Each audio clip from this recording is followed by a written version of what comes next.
नमस्कार. संघर्ष वृत्तवाहिनीमध्ये आपलं स्वागत. घेऊया ठाणे आणि आसपासच्या परिसरामधील घडणाऱ्या महत्त्वाच्या घडामोडींचा आढावा.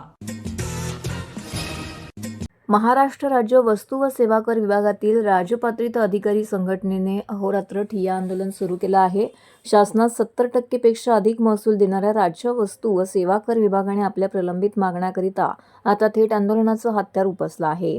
वस्तू व सेवा कर विभागातील ठाणे विभागामध्ये विविध प्रलंबित मागण्यांच्या अनुषंगाने राजपत्रित अधिकारी संघटनेच्या वतीने 8 डिसेंबर 2025 पासून तीव्र आंदोलनाला त्यांनी सुरुवात केली होती.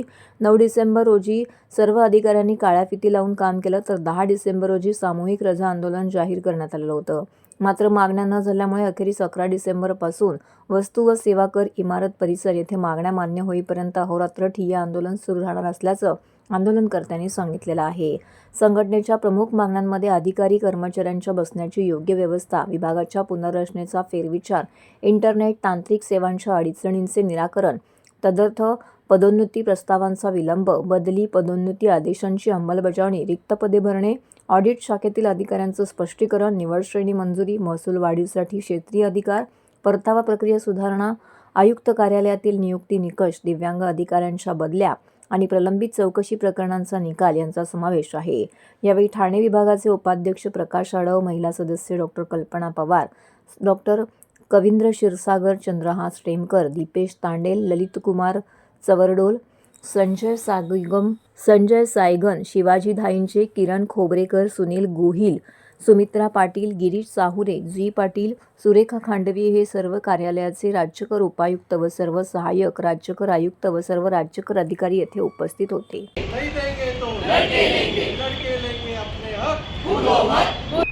राज्यकर विभागाच्या विविध न्याय मागण्यांसाठी महाराष्ट्र राज्य वस्तू व सेवा कर राजपत्रित अधिकारी संघटना यांनी गेल्या 3 दिवसांपासून राज्यव्यापी आंदोलन सुरू केलेलं आहे. पहिला दिवस आमचा सामूहिक रजा तो संपला असून आज आंदोलनाचा 3रा दिवस आहे. काल आणि आज आमचं कामबंद आंदोलन अत्यंत यशस्वी झालेलं आहे आणि या आंदोलनातून आमच्या विविध मागण्यांकडे प्रशासनाचं लक्ष वेधून घेण्याचा हा आमचा प्रयत्न आहे. तर प्रशासनाने आमच्या मागण्यांकडे व्यक्तिशः लक्ष घालून त्या सर्व दूर करून आमच्या न्याय मागण्यांना न्याय द्यावा ही प्रशासनाला आमची विनंती आहे. थँक्यू. महाराष्ट्र राज्य वस्तू व सेवा कर अधिकारीची जी मागणी आहे, आमच्या मागण्या ज्या आहेत, बसण्याच्या बेसिक सुविधा नाही आहेत, लॅन कनेक्शन नाही आहे, लॅपटॉप्स किंवा आमच्यासाठी डेस्कटॉप नाही आहेत. माझगाव कार्यालयाची आज अशी दुरवस्था आहे की तिथे बसल्यावरती माणूस कसा सर्व्हाइव्ह करतो हे तुम्ही आधी न्यूजमध्ये बघितलंच असेल.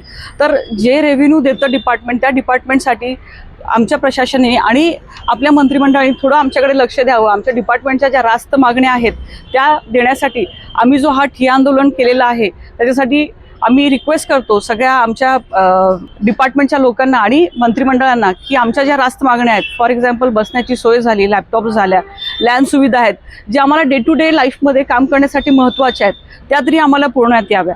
तर या रास्त मागण्यासाठी आम्ही 8 तारखेपासून म्हणजे आंदोलनाची सुरुवात केलेली आहे. 8 तारखेला आम्ही द्वारसभा घेतल्या होत्या, 9 तारखेला काळ्या फिटी लावून आम्ही आंदोलन केलं होतं, 10 तारखेला आम्ही सामूहिक रजा आंदोलन सुद्धा केलं आहे आणि 11 तारखेपासून आमची दखल न घेतल्यामुळे आम्ही 11 तारखेपासून ठिय्या आंदोलन करतोय. माझगाव कार्यालयामध्ये आम्ही सगळेच तिकडे सहभागी आहोत, तरच आमच्या जिथे जिथे लोकल ऑफिसेस आहेत तिथे पण आम्ही आंदोलन करतोय. ॲक्च्युली 2-3 आमचे ऑलरेडी संप झालेले आहेत, पण तेव्हा आश्वासने असून सुद्धा आतापर्यंत मागण्या न झाल्यामुळे आज आम्हाला ही वेळ आली आहे की आम्हाला आज काम बंद करून ठिय्या आंदोलन करावं लागतंय. सर, पूर्ण महाराष्ट्रभर तर GSTचे सगळेच अधिकारी याच्यामध्ये आहेत, म्हणजे वरच्या लेवलपासून तर खालच्या सगळे STOपर्यंत आम्ही सगळेच संपात हजर आहोत. सर्व नागरिकांना आवाहन करण्यात येत आहे की सध्या डासांमार्फत पसरणाऱ्या डेंग्यू या आजाराचा प्रसार रोखण्यासाठी प्रत्येकाने पुढीलप्रमाणे कार्यवाही करावी. डेंग्यू आजार एडिस इजिप्ती हा डास चावल्याने होतो.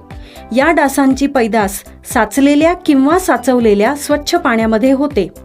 8 दिवसांपेक्षा जास्त दिवस पाणी उघडे व साचून राहिल्यास त्यात डास अंडी घालतात. अंड्यांच्या अळ्या तयार होऊन पुढे डास तयार होतात. यासाठी आपल्या घरातील पाणी साठे, उदाहरणार्थ बॅरल्स, पिंपे, टाक्या, हौद, रांजणे इत्यादी दर आठवड्याला रिकामे करून घासून पुसून कोरडे करून पुन्हा भरावे. एक दिवस कोरडा दिवस म्हणून पाळावा.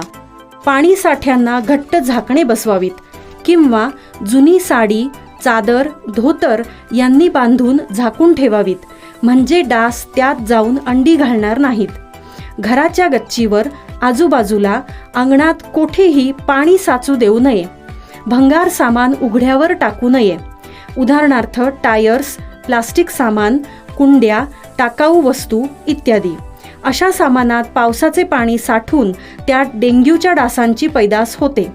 घरातील कूलर्स, फ्रीजच्या पाठीमागील ट्रे हे देखील वेळोवेळी कोरडे करावेत.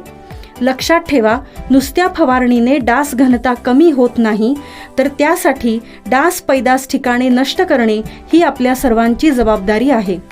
कोणताही ताप अंगावर न काढता जवळच्या शासकीय रुग्णालयात मोफत औषधोपचार घ्या. अशा प्रकारे नागरिकांनी सहकार्य केल्यास डेंग्यूचा प्रसार रोखणे सहज शक्य आहे.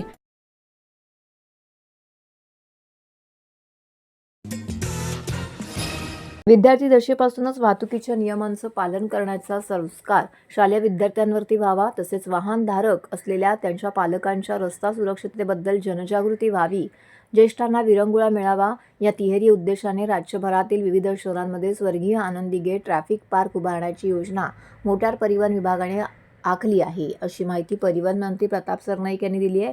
मंत्री प्रताप सरनाईक म्हणाले की देशात आणि प्रामुख्याने राज्यांमध्ये वाढते अपघाताचं प्रमाण लक्षात घेता वाहतुकीच्या नियमांचं पालन काटेकोरपणे करणं अत्यंत गरजेचं आहे.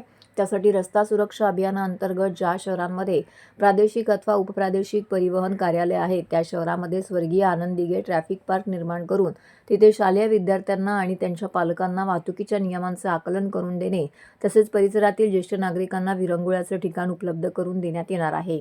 यासाठी परिवहन विभागाच्या किमान 1 एकर जागेमध्ये 1 कोटी रुपये खर्च करून हे ट्रॅफिक पार्क उभारले जाईल. या पार्कमध्ये दुर्मिळ वनस्पती, विविध आकर्षण, फुलझाडे, हिरवळीचे पट्टे असे सुंदर आरेखन असलेले प्रबोधन, माहिती व विरंगुळ्याचं केंद्र उभारण्यात येणार आहे. याचा लाभ शालेय विद्यार्थ्यांना त्यांच्या संस्कारक्षम वयामध्ये वाहतूक नियम प्रभावीपणे अंमलात आणण्यासाठी, त्यांच्या पालकांना वाहतुकीचे नियमन पाळणारे जबाबदार नागरिक बनवण्यासाठी, तर ज्येष्ठांना मनोरंजनाबरोबरच विश्रांतीसाठी होईल, असा विश्वास त्यांनी व्यक्त केला आहे. सामाजिक कार्यकर्ते अजय जया यांनी राबोडी पोलिसांकडून झालेल्या चुकीच्या पोलिसांचा पर्दाफाश केला आहे. एका व्हिडिओमध्ये त्यांनी एक नागरिक फक्त उघड्या जागेमध्ये सिगारेट ओढत असल्यामुळे पोलिसांनी त्याच्यावरती आवाज चढवीत त्याच्यावरती आरेरावी केल्याचा प्रकार स्पष्टपणे घडल्याचं दिसत आहे. अजय जया यावेळी यांनी सांगितलं की COTPA कायद्याअंतर्गत पोलिसांनी निश्चित प्रक्रिया पाळणे बंधनकारक आहे. त्या ठिकाणी 200 रुपयांचं चलन देणं आवश्यक असतानाही पोलिसांनी त्या ठिकाणी अरेरावी करत संबंधित व्यक्तीला त्रास देण्याचा प्रयत्न केला आहे. संबंधित व्यक्ती चलन भरण्यास तयार देखील होती. चलन भरण्यास नकार दिला असता त्या व्यक्तीस न्यायालयात हजर राहण्याचे समन्स देणे अपेक्षित आहे. नाव व पत्ता सांगण्यास त्या व्यक्तीने नकार दिला तरच त्या व्यक्तीस पोलीस ठाण्यामध्ये नेऊ शकतात.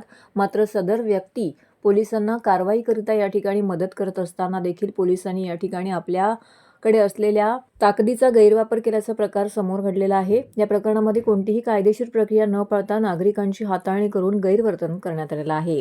या संदर्भात अजय जया यांनी आपलं मत मांडलेलं आहे. थेट राबोली पोलीस ठाण्याबाहेरूनच अजय जया यांनी घडलेल्या संपूर्ण प्रकरणाची माहिती देत कशा प्रकारे पोलिसांकडून कायद्याचं उल्लंघन करण्यात आलेलं आहे आणि सर्वसामान्य व्यक्तीला त्रास दिलेला आहे याची स्पष्ट भूमिका त्यांनी मांडली. यावेळी अजय जया म्हणाले, पोलीस पूर्ण प्रक्रिया पाळत नाहीत. नियमांचे उल्लंघन करत नागरिकांना त्रास देणे आणि त्यातूनच लाचेचा हेतू असू शकतो हे नाकारता येत नाही. या घटनेची वरिष्ठांनी तात्काळ दखल घेऊन COTPA कायद्यांच्या नावाखाली नागरिकांवर होणारे अत्याचार थांबवावेत अशी मागणी अजय जया यांनी प्रसारमाध्यमांशी बोलताना केलेली आहे. माझीवाडा नाक्यावरती आमचे मित्र आहेत, ते तिथे सिगरेट पित होते. तिथे कुठलाही बोर्ड नव्हता, नो स्मोकिंग. पोलीस आलेत, राबोडी पोलीस व्हॅन घेऊन आलेत. आल्यानंतर त्यांना सांगितलं व्हॅनमध्ये बसायला. यांनी विचारलं की बाबा काय झालं आहे, कशामुळे तुम्ही मला व्हॅनमध्ये बसवताय म्हणून. तर त्यांनी बलजबरीने त्यांना धक्काबुक्की करून व्हॅनमध्ये घेऊन आलेत आणि पोलीस स्टेशनमध्ये आणल्यानंतर आम्ही त्यांना विचारलं तर त्यांनी समजपत्र दिलं. याच्यामध्ये सेक्शन 4 आणि सेक्शन 5 त्यांनी लावलेले आहेत. सेक्शन 4 अंतर्गत नो स्मोकिंग आहे, पण सेक्शन 5 जे आहे ते ॲडव्हर्टायझिंग आहे. हे कुठलीही ॲडव्हर्टायझिंग करत नव्हते, म्हणजे चुकीचं सेक्शन लावून त्यांना दिलेलं आहे. पण समजा कोणी जागेवर सिगरेट पित असेल तर गाईडलाईन्स दिलेले आहेत, त्या गाईडलाईन्स प्रमाणे त्या ठिकाणीच पोलिसांनी चलान दिलं पाहिजे. आणि समजा ते 200 रुपये भरायला नकार देत असतील तर त्यांचं नाव आणि नंबर घेऊन समजपत्र त्या ठिकाणी द्यायला पाहिजे. तसं न करता बळजबरीने त्यांना इथे घेऊन यायचं, धमकवणं हे चुकीचं आहे. आणि याचं इंटेन्शन पोलिसांचं काय आहे की लोकांना घाबरवायचं आहे किंवा त्याच्यामध्ये त्यांचं इंटेन्शन काहीतरी पैसे उकळायचं आहे हे आम्हाला आता दिसून येत आहे. म्हणून आम्ही आज रीतसर तक्रार दिलेली आहे आणि पुढे पण आम्ही जे पोलिसांनी यांच्यावरती धक्काबुक्की केलेली आहे त्यांना आम्ही पोलीस कंप्लेंट अथॉरिटीमध्ये आम्ही त्यांच्या विरोधात जाणार. मी माझीवाडा नाक्यावरती माझ्या कलिग्सबरोबर चहा प्यायला आलेलो. तर मी चहा पिता पिता मी सिगरेट प्यायची मला सवय, तर मी थोडं सिगरेट बाहेर पित होतो. तर एक व्हॅन येते माझ्यासमोर, मला गाडीत बसायला सांगते. मी त्यांना विचारतो की माझं काय केलं आहे मी, हे तरी सांगा, मला गाडीत का बसायचं. तर ते मला जबरदस्ती गाडीत बसवतात, बोलतात तू सिगरेट प्यायचा खूप मोठा गुन्हा केला आहे. म्हटलं जे तुमचे फाईन आहे तुम्ही मला चलान द्या, मी भरतो सर. कोर्टमधनं भरायचं आहे, इकडे भरायचं, जसं भरायचं भरतो. माझे कलिगही बोलतात त्यांना, माझे फ्रेंड्सही बोलतात की ते चलान भरायला तयार आहे सर, काय प्रॉब्लेम काय. त्यांना मी एक प्रश्न विचारलं, साहेब इकडे काही लिहिलं आहे का, कुठे सिगरेट पिणं ऑफेन्स आहे का, गुन्हा आहे का, परमिशन आहे की नाही आहे. त्यांचं ते राग त्यांना कंट्रोल होत नाही, ते त्या कंट्रोल फेल करतात आणि मला पोलीस स्टेशनमध्ये घेऊन येतात आणि माझ्यावरती हे असे फॉल्स कारवाई करतात. पोपटा 4 and 5, 4 व्हॅलिड आहे, 5 व्हॅलिड नाही आहे. माझी एवढीच मागणी आहे, मी ते फाईन भरतोय. जे पोलीस करतायत सिगरेट प्यायचं, सांगतायत की सिगरेट पिणं क्राईम आहे, ते करायला पाहिजे खरं आहे. पण तुम्ही त्या हिशोबाने बोर्ड लावा, पब्लिकला एज्युकेट करा, पब्लिकला सांगा. जिकडनं चहा भेटते त्यांना सांगा की बाबा इकडे असं असं होतं. जिकडे टपऱ्या आहेत त्यांना सांगा की इकडे सिगरेट पिऊ नका. हे एज्युकेशन नाही आहे. तो जिकडनं मी घेतलं आहे तो मला सांगत नाही, जिकडे मी चहा पितोय तो मला सांगत नाही आहे. तर असे लोकांना पकडत राहणार आणि पैसे घेत राहणार, तर हे चांगलं नाही आहे. समाजासाठी एवढंच माझं मन आहे. आणि ज्यांनी हे केलं आहे माझ्याबरोबर त्यांच्यावरती कठोर कारवाई व्हायला पाहिजे. मनसे नेते अविनाश जाधव यांनी ठाण्यातील सरकारी रुग्णालयात रुग्णांना भेडसावत असलेल्या गंभीर गैरव्यवहारावरती तीव्र टीका केली आहे.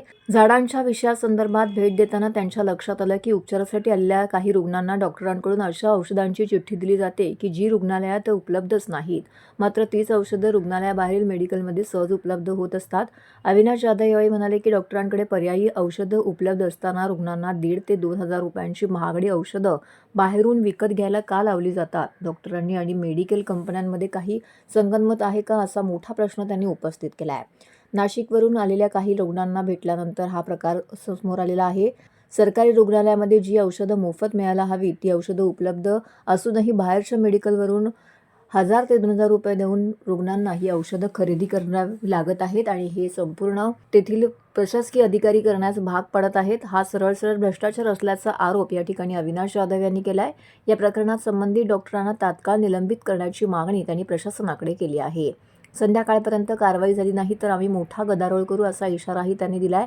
रुग्णांच्या आरोग्याबरोबरच त्यांच्या आर्थिक परिस्थितीचा देखील गैरफायदा घेतला जात असल्याने हा प्रकार मोठ्या स्कॅमकडे निर्देश करीत असल्याचं अविनाश जाधव यांनी स्पष्ट केलं आहे. मी आता इथे आल्याच्या नंतर मी झाडांच्या विषयात मनोरुग्णालयाला भेट दिली होती. तर इथे काही पेशंट्स मला भेटले, नाशिकवरनं आले होते. विषय असा आहे की डॉक्टरांनी अशी औषधं लिहून देतात जी त्यांच्याकडे अवेलेबलच नाही आहेत आणि ती जी औषधं आहेत ती बरोबर हॉस्पिटलच्या बाहेर असलेल्या मेडिकलमध्ये अवेलेबल आहेत. याचा अर्थ काय होतो, आता त्याच गोष्ट आता ह्या हॉस्पिटलचे जे हेड आहेत त्यांना मी बोलवलं होतं, तर त्यांनी सांगितलं ना पर्यायी औषधं आमच्याकडे आहेत. मग पर्यायी औषधं जर तुमच्याकडे उपलब्ध आहेत तर लोकांना 1,500 2,000 हजार रुपयाची औषधं बाहेर विकत घ्यायला का लावताय. ह्याच्या मागे काय रॅकेट आहे की डॉक्टर्स आतमध्ये बसलेले सरकारी डॉक्टर्स आणि ह्या ज्या काही मेडिकल कंपन्या आहेत त्यांच्यामध्ये काही संगनमत आहे का. कारण ती औषधं बरोबर इथे मिळत नाही पण बाहेर हॉस्पिटलच्या बाहेर असलेल्या मेडिकलमध्ये मिळतात. सो मला असं वाटतं की गरीब जनतेची फसवणूक आहे. सरकारकडे उपलब्ध असलेली औषधं ही लिहून न देता मेडिकलमधनं कशी काय विकत घेता येतील या प्रकारची एक स्कॅम ह्या सरकारी हॉस्पिटलमध्ये चाललाय की काय असा प्रश्न आमच्यासमोर पडलेला आहे. मी तात्काळ जो कोणी डॉक्टर आहे त्याला सस्पेंड करण्याची विनंती केलेली आहे. आज संध्याकाळपर्यंत तसं झालं नाही तर याचा मात्र गदारोळ आम्ही नक्की घालू, एवढं नक्की. योग्य औषधं आहेत, पर्यायी औषधं पण आहेत, पण ही लोक अशी औषधं लिहून देतात जी सरकारी हॉस्पिटलमध्ये अवेलेबलच नाही आहेत. ती बरोबर बाहेर गेल्यावर मेडिकलमध्ये अवेलेबल होतात. सो याचा अर्थ हा भ्रष्टाचारच आहे ना. त्या जीवनांशी खेळतातच, त्याच्याबरोबर त्यांच्या आर्थिक परिस्थितीशी पण खेळतात.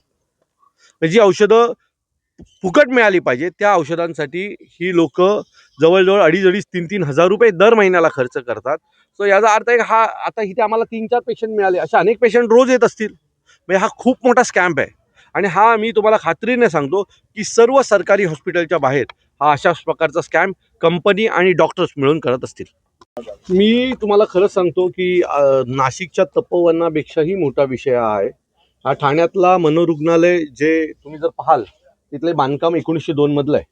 म्हणजे ही जवळजवळ सगळी झाडं ही 100-125 वर्ष जुनी आहेत. 100-150 वर्ष जुनी ही सगळी झाडं आहेत. आणि ही झाडं सुरुवातीला इथे रेल्वे स्टेशन येणार म्हणून त्याचा एक भाग घेण्यात आला. त्याच्यानंतर मग राजकीय नेत्यांच्या, ठाण्यातल्या आमच्या राजकीय नेत्यांचे डोळे ह्याच्यावर पडले आणि आता या सगळ्याच जागा हजम करायचं काम चालू आहे. ऑलरेडी यातली अनेक जागा ही अतिक्रमणात गेलेली आहे आणि उरलेल्या जागांवर इथल्या राजकीय नेत्यांचं लक्ष आहे. मी तुम्हाला सांगतो की इथे उत्तम दर्जाचं, हे जर तुम्ही जर पाहाल तर उत्तम दर्जाचं गार्डन किंवा काय म्हणतो आपण सेंट्रल पार्क उभं राहील. अशा प्रकारची झाडं आहेत, अँटिक झाडं आहेत, दुर्मिळ झाडं आहेत. एक झाड मरत नसतं. त्या झाडांबरोबर तिथले पक्षी, अनेक झाडांवर आम्ही आता बघतोय तर घरटी आहेत, बरोबर आहे. ते पक्षी मरणार आहेत, फुलपाखरं मरणार आहेत, छोटी छोटी प्राणी मरणार आहेत. अनेक गोष्टी मारण्याचं काम ठाण्यामध्ये सुरू आहे. तिथे मला असं वाटतंय की एक उत्तम दर्जाचं सेंट्रल पार्क उभं राहिलं पाहिजे आणि त्याच्यासाठी ह्यातली एकही झाड आम्ही तोडून देणार नाही. याच्या पुढचा आमचा पूर्ण पाठपुरावा या झाडांसाठी असेल. 5-5, 6-6 फूट खोड असलेली मोठी मोठी झाडं आहेत आणि ती तोडून आता आम्ही यांना देणार नाही आहोत. आम्ही या सगळ्यांच्या विरोधात ठाण्यातले जेवढे विरोधी पक्ष आहेत त्या सगळ्यांना एकत्र करणार आहोत आणि या सगळ्यांच्या विरोधात एक जन आंदोलन उभं करणार आहोत. माझी ठाणेकरांना पण विनंती आहे, ठाण्यातल्या पर्यावरण प्रेमींना पण विनंती आहे, कृपया एकदा येऊन इथे भेट द्या आणि ठाण्यात काय चाललंय हे एकदा तुम्ही पहा. याच्या आधी अनेक लोक कोर्टातही गेली होती या सर्व गोष्टींसाठी. सो जर ठाणेकर एकत्र आला तर आपण ठाण्यातल्या मध्यभागी असलेलं हे सेंट्रल पार्क, हे मनोरुग्णालय टिकवू शकतो, एवढं नक्की. ठाण्यातील प्रभाग क्रमांक 4 मध्ये सध्या मोठ्या प्रमाणामध्ये विविध नागरी समस्यांचा विळखा पडलेला आहे. या समस्यांचं निवारण व्हावं याकरिता अनेकदा नागरिकांनी प्रशासनाकडे पाठपुरावा केलेला आहे. मात्र कोणत्याही प्रकारे या समस्यांचं निवारण होत नसल्यामुळे आता स्थानिक नागरिक हवालदिल झालेले आहेत. या परिसरातील सर्व ज्येष्ठ नागरिक, महिला व रहिवाशांनी यांनी एक निषेध आंदोलन छेडलेलं आहे. या आंदोलनादरम्यान त्यांनी या संपूर्ण परिसरामधील अनधिकृत दुकानं, फुटपाथवरील अतिक्रमण यांसारख्या वेगवेगळ्या समस्यांचा निषेध केला आहे. या आंदोलनाअंतर्गत त्यांनी अनधिकृत दुकाने हटाव, बॅनर्स हटाव, अतिक्रमण हटाव, अवैध पार्किंग हटाव, स्टॉप इलिगल ॲक्टिव्हिटीज, रस्ता मोकळा करा, फेरीवाल्यांचे अतिक्रमण आणि अवैध पार्किंग हटवा, TMC कारवाई करा, ट्रॅफिक जाम बंद करा, फेरीवाल्यांना येथून हटवा, TMC या संदर्भात कारवाई करा यांसारख्या अनेक प्रकारच्या मागण्या ज्या आहेत त्यांनी या निषेध आंदोलनाच्या माध्यमातून केलेल्या आहेत. या परिसरामध्ये मोठ्या प्रमाणामध्ये बेकायदेशीररित्या वाहनांची पार्किंग केली जाते, तर अनेक ठिकाणी मोठ्या प्रमाणामध्ये वाहनांची पार्किंग केल्यामुळे वाहतूक कोंडी देखील होतीये. फुटपाथवरती मोठ्या प्रमाणामध्ये दुकानदारकांनी अतिक्रमण केलेलं आहे. परिणामी चालण्याकरिता असलेले फुटपाथ हे या ठिकाणी दुकानदारांनी हडपल्यामुळे नागरिकांना चालताना त्यांची गैरसोय होतीये. तसेच अवैधरित पार्किंग केल्यामुळे रस्ता मोकळा या ठिकाणी राहत नसल्यामुळे परिसरात अनेक ठिकाणी छोट्या मोठ्या प्रमाणामध्ये सदैव वाहतूक कोंडीची समस्या आहे ती नेहमीच कायम असलेली पाहायला मिळते. या संपूर्ण प्रकरणांचा निषेध करण्याकरिता सर्व नागरिक एकत्र येऊन त्यांनी हे निषेध आंदोलन छेडलं होतं. माजी नगरसेवक रमेश आंबरे यांच्या मार्गदर्शनाखाली हे आंदोलन छेडण्यात आलं होतं. यामध्ये प्रभाग क्रमांक 4 मधील नागरिक, ज्येष्ठ नागरिक, महिला वर्ग मोठ्या संख्येने सहभागी झालेले पाहायला मिळाले. तसेच ही समस्या लवकरात लवकर सुटावी अशी मागणी त्यांनी प्रसारमाध्यमांशी बोलताना केली आहे. बघत असाल की गेल्या आम्ही जवळजवळ 6 ते 8 महिने झाले आम्ही सातत्याने महापालिका आणि प्रत्येक प्रशासनाला आम्ही पत्रव्यवहार करतोय. इथे स्थानिक जे रहिवासी आहेत हे कसं आज हे जे आंदोलन जे झालेलं आहे हे स्थानिक रहिवाशांच्या माध्यमाने आंदोलन झालंय. याच्यात कुठला पक्ष आम्ही आणलेला नाही आहे आणि आम्ही आज स्थानिक म्हणून इथे उतरलेलो आहोत. तुम्ही बघा की अनधिकृत बांधकाम व इतर इलिगल ॲक्टिव्हिटीज जे तुम्ही बघा की 2-2:30 वाजेपर्यंत इथे काही टपऱ्या चालू असतात. आमच्या हाईट पार्कचा मेन हा विषय कशा उठला की हाईट पार्क जे मेन आहे त्याच्या बाजूला 2 इलिगल टपऱ्या आहेत आणि ते जवळजवळ 1 ते 1.5 मध्ये चालू असतात. त्या माध्यमातून आम्ही गेल्या आठवड्याभरापूर्वी तिथे एक आंदोलन केलेलं. ती बघाल की 100 ते 125 लोक रस्त्यात उतरले. आम्ही प्रशासनाचा टाईम बॉन्ड दिलेला की तुम्ही 15 दिवसाच्या आतमध्ये हे तुम्ही हे बंद करा. तुम्ही बघाल की पार्किंग जे असेल, पार्किंग दोन्ही साईडला असते. काय ह्या झाला लोकांना खूप त्रास होतो. ॲम्ब्युलन्स जरी आली तरी त्रास होतो. तुम्ही बघाल की इथे जे ह्या रोडला काही टपऱ्या लागलेल्या आहेत, त्या टपऱ्या कोणाच्या आहेत, त्या फेरीवाल्याचं प्राधान्य कोण घेतं त्यांच्याकडनं, त्याच्या मागे कोण आहे हे सातत्याने आम्ही मांडत असतो आणि आम्ही याचा पाठपुरावा करत असतो. सोसायटी सगळ्या रहिवाशांना माहिती आहे की ते जे ईडब्ल्यूच्या मागे समोर जे 5 टपरे आहेत त्याच्या मागे कोणाचा ऑर्डर असतंय.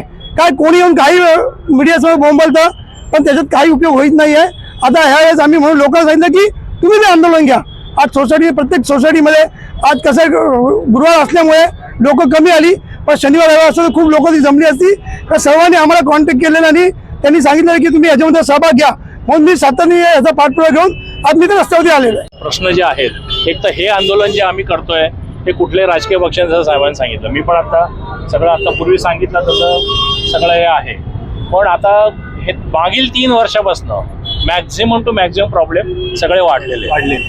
तर तुम्ही ट्रॅफिक घ्या, अनधिकृत बांधकामं, ती गॅरेजेस, पान टपऱ्यांचा तर एवढा सुळसुळाट झाला आहे. तिथे 2-2 वाजेपर्यंत ते मेगाशी मी सांगितलं की काय प्रकार तिथे चालतात आणि काय लोकांना तिथे त्रास होतो. आम्हाला आमच्या सोसायटीच्या गेट आतमध्ये गाडी न्यायला आम्हाला क्रॉस होतो. सोसायटीच्या दारापर्यंत लोक आणून गाड्या लावतात. इथे कोणाचाही कंट्रोल नाही. मी आता एक सिग्नलचं तुम्हाला उदाहरण दिलं. ते सिग्नल कधी चालू नाहीये, क्रॉसिंग करायला होत नाहीये. नंतर मी इथे तुम्ही जर 7-8 वर्षापूर्वी बघितलं असतं की इथे एवढं मोकळं आणि एवढं छान होतं. हा सायकल ट्रॅक करून घेतला, तिथे तरी लोकांना थोडं फिरता येतं आणि तिथे जागा आहे. तर हे करून घेतलेलं, आता साहेबांनी सांगितली कामं करून झालेली आहेत. आता काय झालंय, नगरसेवक हे जे पद, आता त्या कोणीतरी सांगितलं की नगरसेवक हे पद काही वर्षापासून अस्तित्वातच नाही. 3 वर्ष झाली. काही वर्षांना 3 वर्ष झाली अस्तित्वातच नाही. तो कुठला रूल आला आणि का ते काढलं गेलं. त्यामुळे लोकांना आता असं आहे की अप्रोच कोणाला करायचं. अधिकृत टपरे आहेत त्या सर्व हँडिकॅप नावाने आहेत, पण तिथे हँडिकॅप तर कधी दिसतच नाहीत. आणि एवढं त्यांचं अतिक्रमण झालेलं आहे की लोकांना फुटपाथवरती चालायला रस्ता राहिलेला नाही. आणि फुटपाथवरती रस्ता नसल्यामुळे गाड्या पण फुटपाथच्या इकडे रस्त्यावरती असतात, टपरेही असतात आणि सिनियर सिटीजन लोकांना चालायला रस्ता नाही. त्यामध्ये ॲक्सिडेंटचे तर एवढे प्रॉब्लेम झालेले आहेत. आणि काय झालं तर सिनियर सिटीजनला धक्काबुक्की पण केली जाते. हा मोठा प्रॉब्लेम आहे या वॉर्डमध्ये. आणि आम्ही फक्त आमच्या 4 नंबर वॉर्डसाठीच बोलतो आहोत. ह्या विविध विभागातील, जसं आत्ता माझ्या मित्रांनी सांगितले की आम्ही सिव्हिलाइज लोक आहोत, सगळे वेगवेगळ्या हाऊसिंग सोसायटीचे पदाधिकारी आहेत. आणि आम्ही आमच्या सभासदांचं म्हणणं, जे येणारा त्रास, जसं आत्ता सांगितलं की पानटपरीपाशी जी काही विशिष्ट प्रकारची लोक, महिलांना सुरक्षित वाटत नाही आहे. त्याचबरोबर जी माणसं रात्री बेरात्री येतात, नाही दिवसासुद्धा, त्यांना येणं सुरक्षित वाटत नाही आहे. इथे वॉकिंगसाठी वे केलेत, पण लोकांना चालायला मिळत नाही आहे. ते सुरक्षितरित्या चालू शकत नाहीत.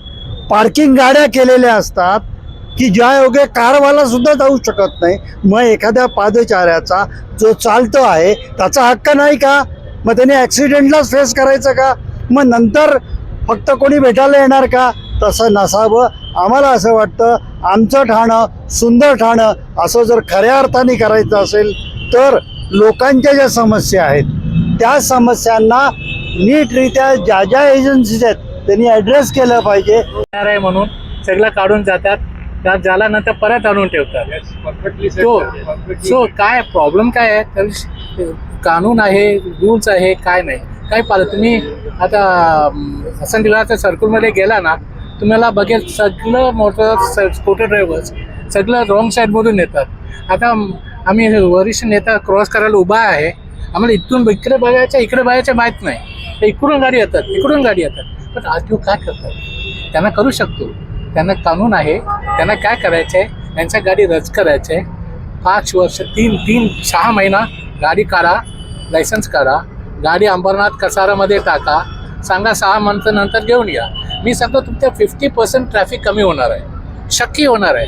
माझ्या लायसन्स घेतलं आहे मी, 2 वर्ष झालं, गाडी चालत नाही का? शोधू शकत नाही. काय एक गाडी उभा आहे, त्याच्या 200 मीटर्स पाठीमध्ये गाडी उभा राहायची, ट्रॅफिक आहे, येस आहे. प्रॉब्लेम काय आहे? कारण कानून कोणी परत करत नाही आणि पोलीस पण बघत नाही. तर हे होतं संघर्ष वृत्तवाहिनीचं आजचं बातमीपत्र. उद्या पुन्हा भेटू याच वेळी याच ठिकाणी ताज्या घडामोडींसह. तोपर्यंत नमस्कार.